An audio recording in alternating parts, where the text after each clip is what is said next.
awakening is the answer to all of the world's problems on every level.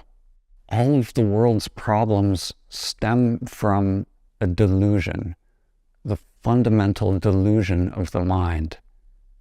And that delusion is that I am this limited character. This limited character has a tendency to grasp for what it wants. It's just a collection of conditioned patterns of craving what it wants or trying to push away what it doesn't want. It's this endless process of, you could say, a pleasure principle, going after pleasure, avoiding pain. And if we believe we are this character, this conditioned pattern, then we suffer and we create suffering in the world. The world becomes a reflection of that egoic consciousness.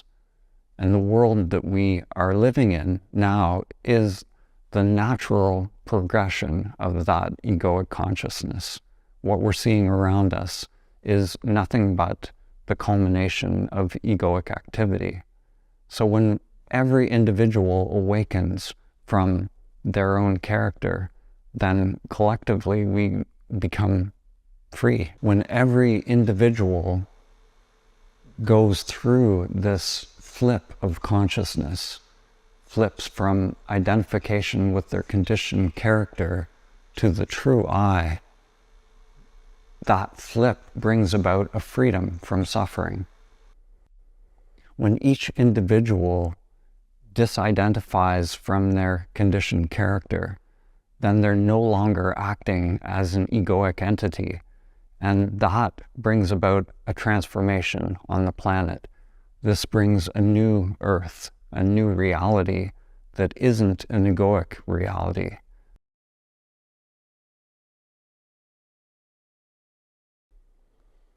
Awakening is finding out who you are. It's finding out that you're not the conditioned character that you believed you are. It's about realizing your true nature and realizing in life who suffers or who becomes attached to things being a certain way. So when we awaken, we realize something which has no name, something that is beyond the mind and senses, which is eternal. It has no characteristics, and it doesn't suffer, and it's you. It's the real you that doesn't come and go. It doesn't belong to the world of changing forms.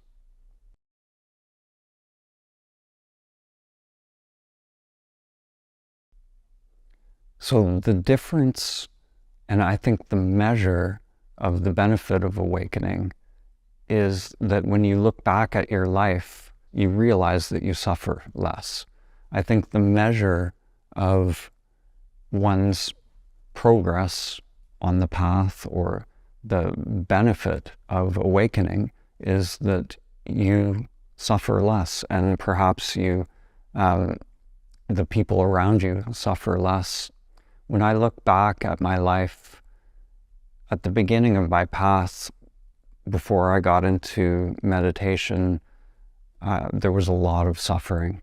The Dan structure, the conditioned mind was pathological and incessant in its generation of thoughts. So now when I look back through time, I can see I suffer less because my sense of I is not wrapped up in this conditioned character. So there's less suffering. Also, energy is more free within the conditioned self. So the energy isn't just going into the repetitive patterns, doing the activities in the matrix. It's like the energy is more free to connect to other levels of, or you could say higher worlds, a more broad or expanded experience of life as well. So I think those two things, less suffering and a more expanded experience of life are really the two aspects of awakening that really bring benefit to one's life.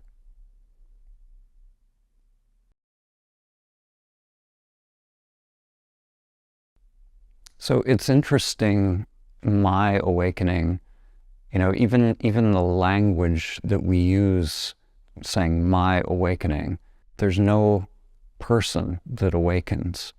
So the I that awakened, I awakened from this Dan structure at a meditation center. It was a Zen center.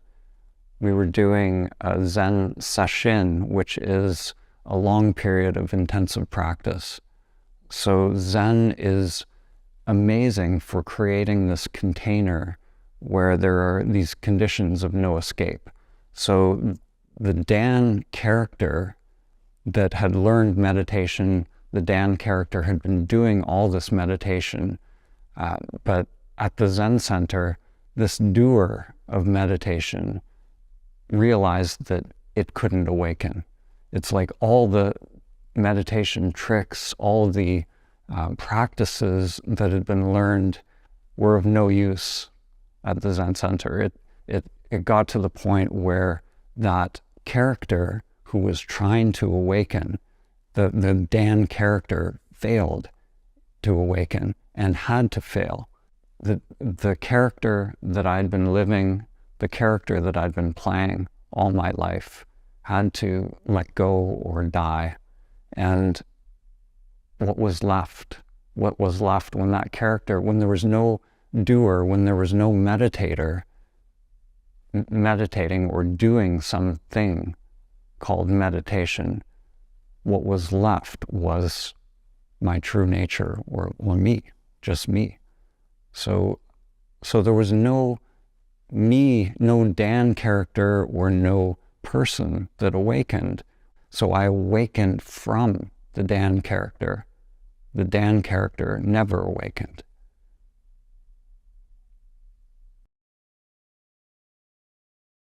Who awakens? It's a really good question.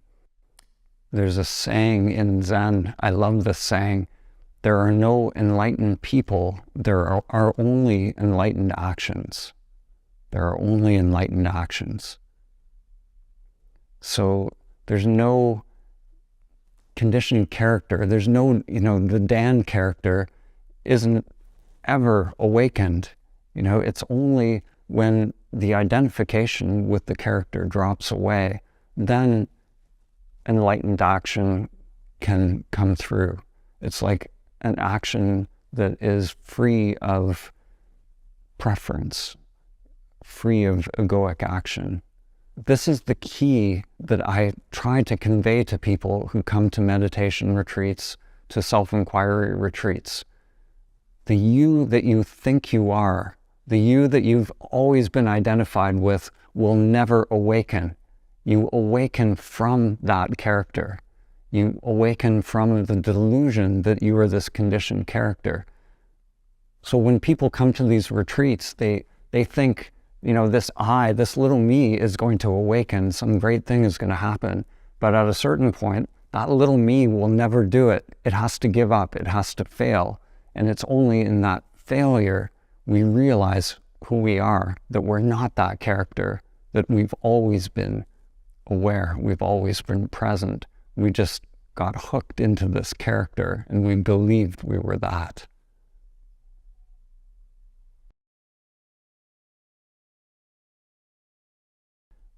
The difference between an awakened experience and an unawake or conditioned experience is that when one is awake, one is not attached to the phenomena that is arising. So when we're attached to what's happening, we have these egoic preferences. The ego is always wanting something to be other than what it is. So when we're awake, the sense of I is not entangled with that conditioned self that's made up of these preferences. So when we're awake, that sense of I flips from the person or the character to an unconditioned I or an unlimited I. So the experience through the avatar or the conditioned self is simply this habit pattern of the mind that we become identified with. And when we awaken from that, it becomes more like play. It's not serious. The sense of I is not invested in whatever outcome is arising. Awareness has no preference for what is arising. It's simply an absolute allowing of what is, or an equanimity with what is arising.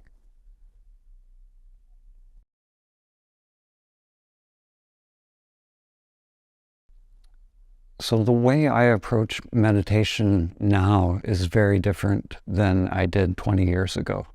For most people, it starts out with techniques and some sort of practice. So we may be focusing on the breath.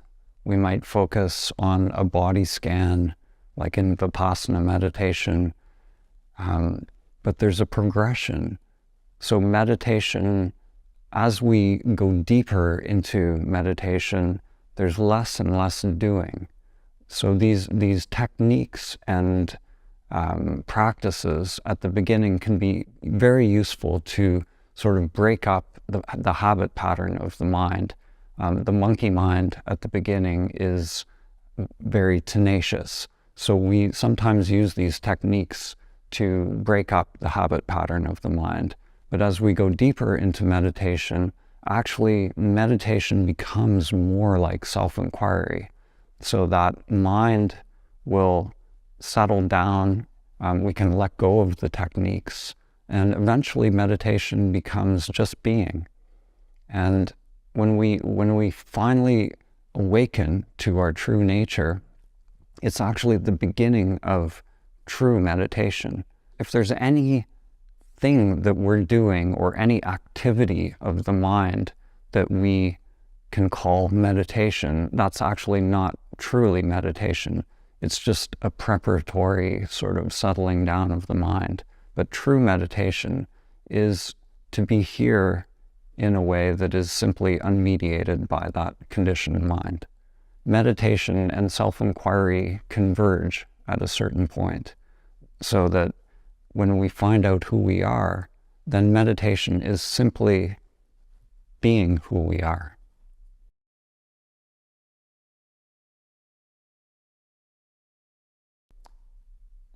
Self-inquiry is when we turn away from the thoughts, sensations, this changing field of phenomena that we're experiencing through the conditioned self, and we orient towards the true self.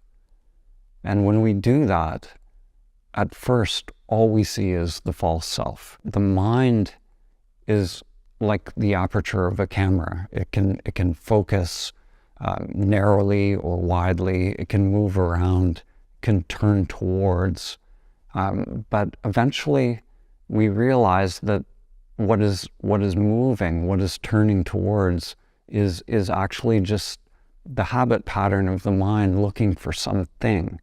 So there's this paradox in self-inquiry where we realize that any movement of the mind, any searching, any turning towards, we have to do that at the beginning. At the beginning, the mind will exhaust every avenue to try and find out who we are. But at a certain point in self-inquiry, we give up that moving and that turning towards, or that searching. And it's when we give up looking with the mind, we give up this fixation on what's happening in the mind, then in that stillness, or that giving up, or that confusion, sometimes there's confusion, sometimes there's exhaustion, and that mind will drop off. If we've created conditions of no escape for the mind, then the mind will give up that movement,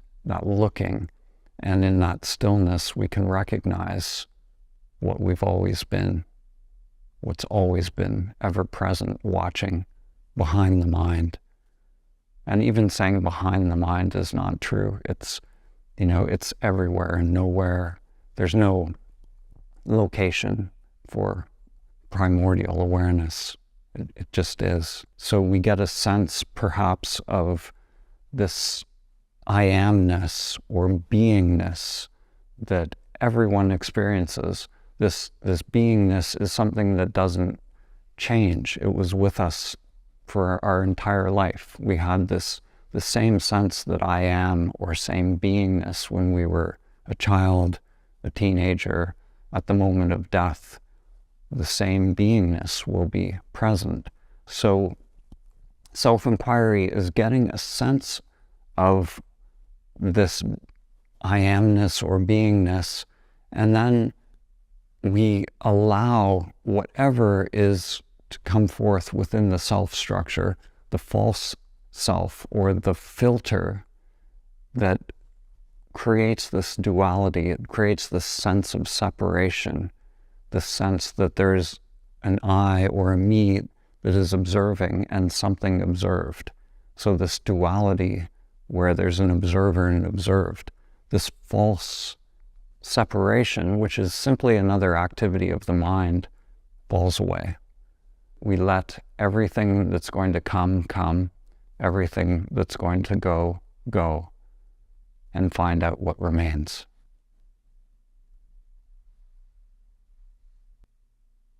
Who are you?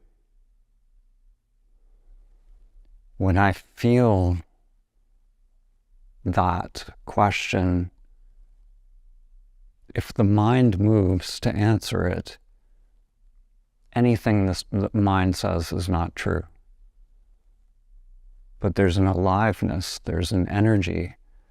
So if we look for an answer to who we are with the mind, the mind is this screen that we're fixated on.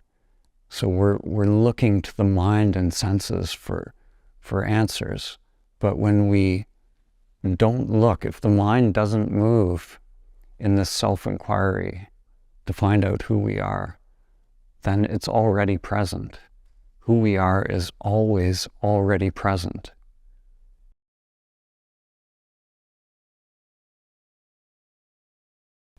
Your true nature is closer than the you that you think you are.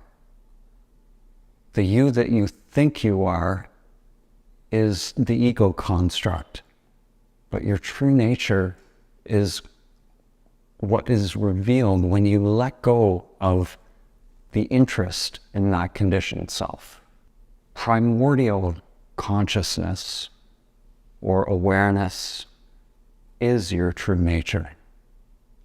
It is the true self that has no qualities, it has no place, it has no form, but it is ever present. You can call it an I amness or a beingness.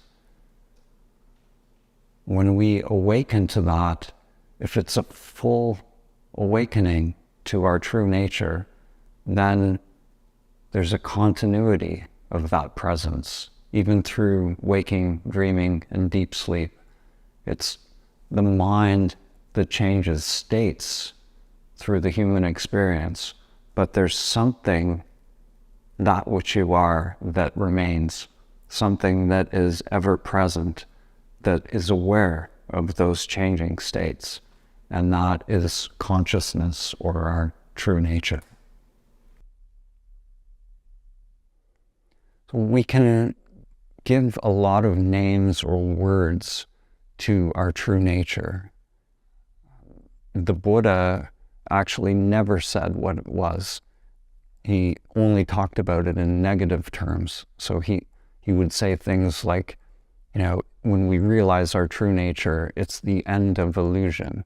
It's the end of suffering, the end of Maya. But he would never actually, you can never pin him down to say what it was. So other teachers will use words like Tao or primordial awareness. Words are tricky because when we use a word to describe our true nature, there's a tendency to think we know what that is with the limited mind. So it's only when we really truly become a beginner's mind that we are what we are. So we can't, the little conditioned self is like a filter or a reducing valve. It wants to take something that is unlimited and put it in a box. It wants to define it. But as soon as you define this unfathomable beingness, then you negate it in a sense. You limit it, or you create something that is just a concept. So when we use words like awareness or consciousness or even the witness, these are concepts. We have a tendency to actually believe our concepts sometimes. So if we say, my true nature is awareness, or my true nature is consciousness, that's the mind creating a belief or a concept, thinking it knows what that is. But the truth of what those words point towards is unfathomable to the conditioned mind, to the limited mind.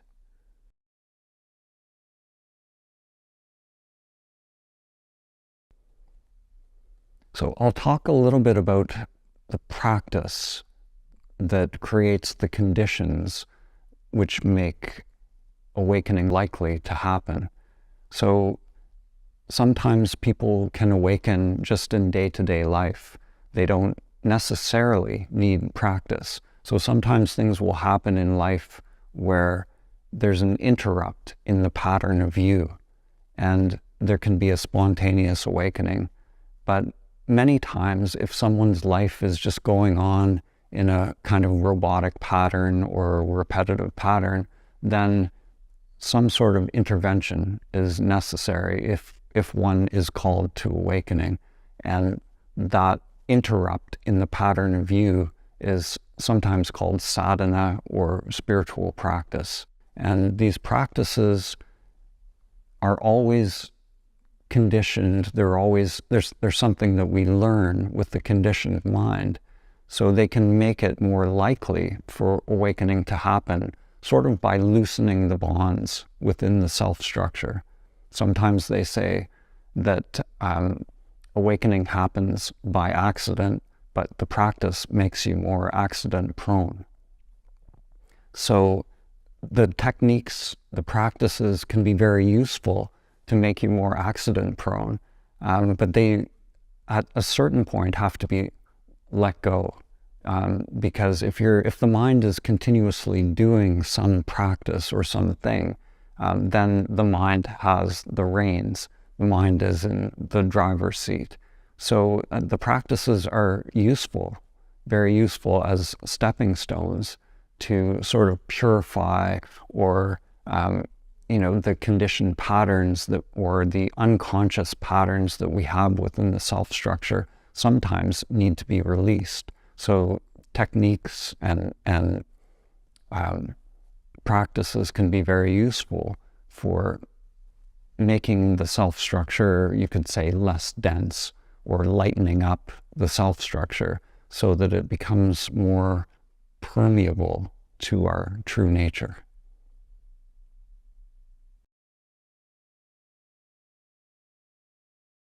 So in the traditions, they're sometimes called the direct path and the long path, or the developmental path. So these two dimensions really comprise the whole of you could say, the collective spiritual path, or the collective spiritual journey.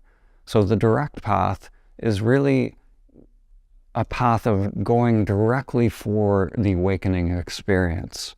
So it's usually through self-inquiry, we go for that awakening experience, trying to directly find out who we are. Whereas the long path, or the developmental path, is a path of you could say, purification of the self-structure. So it's a path of purifying the conditioned patterns, the traumas, whatever has been conditioned in the self-structure that is hidden. We use these techniques or these practices to release the energy from these conditioned patterns. So in the direct path, we're waking up from this conditioned character. And in the long path or the developmental path, we're purifying the conditioned character. And both of these are part of the path. So the importance of waking up is to find out who you are. But it's possible to fall back asleep if the whirlpool of the mind hasn't been dealt with. If we haven't purified the self-structure, then one can fall back asleep.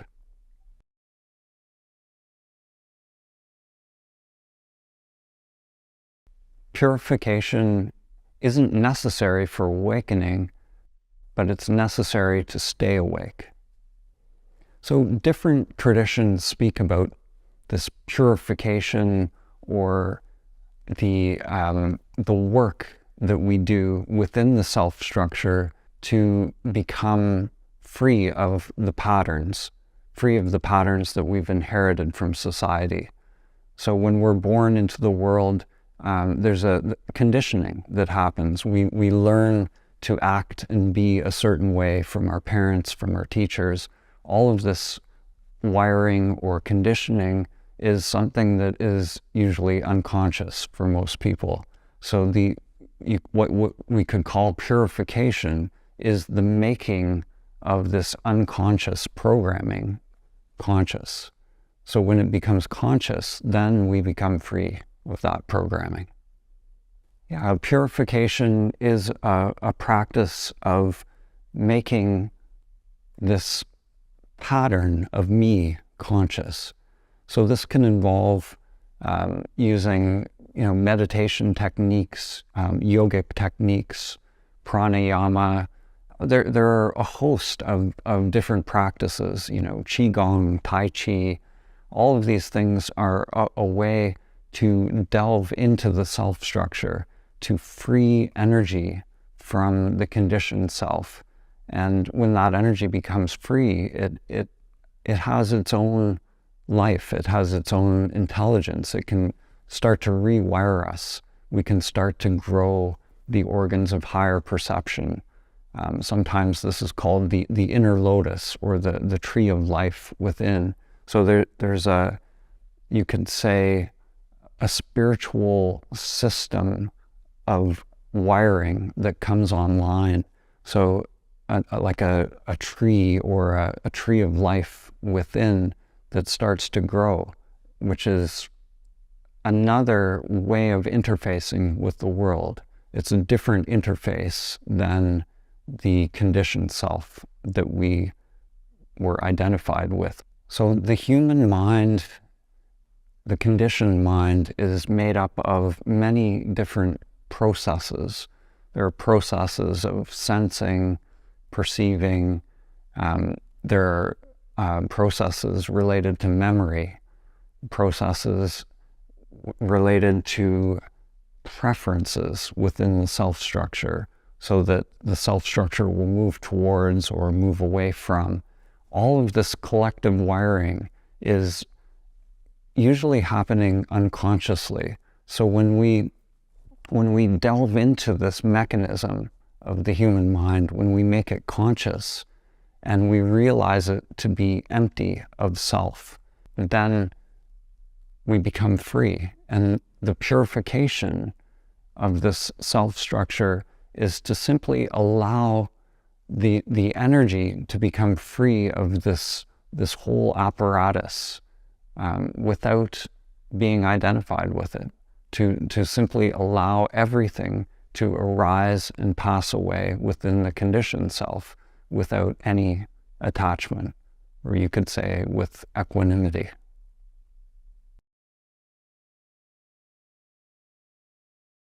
If there's a witness and something being witnessed, that collectively is the ego. That's the dualistic mind. So what true awareness is what is watching that entire process. What is aware of the mind and the witness of the mind? What is aware of that whole duality? So when we really go into it, when we start to inquire and investigate, this duality starts to fall away. And true awareness, primordial awareness, is that which has been ever present. There's no awareness of, it's a direct experience of what is arising, and it's you. It's all you. So in the Samadhi state, in the state of union, where there is no more subject and object, everything that is arising is you. Everything is the one consciousness, but it's not separate from what is. It's not separate from energy or this entire world that is arising. Whatever this world is, it's all arising, and there's no separation. It's like the resonance of the world and the presence is one thing, and it's you. So you could call it presence, the present resonance of what is. Maybe.